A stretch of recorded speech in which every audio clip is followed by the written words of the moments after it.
88-ші үйден пәтер берілген болатын біздерге. 72 квартира бар ішінде, соның 25-і ыңғайсыз жағдайда болдық, қаңырап кетті. Енді ертең уақыт тауып сізге өзім келіп.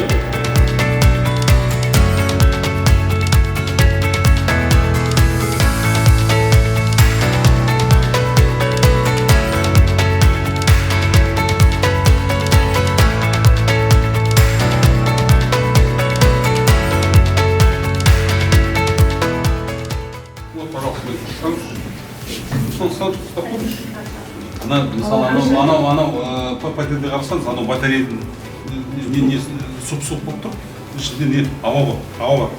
Ауаны шығару керек. Трещины, балконы, пожалуйста, газ у нас здесь. Да, я газ.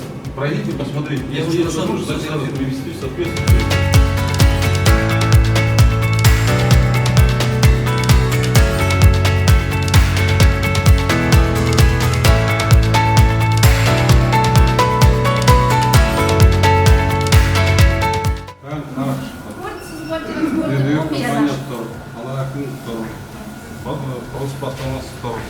Газ тұр, бәрін жасаймыз, істейміз. Алғысымыз шексіз сіздерге. Бір ауыз сөзімізді қаншама халықтың жерге тастамай келдіңіздер. Рахмет сіздерге.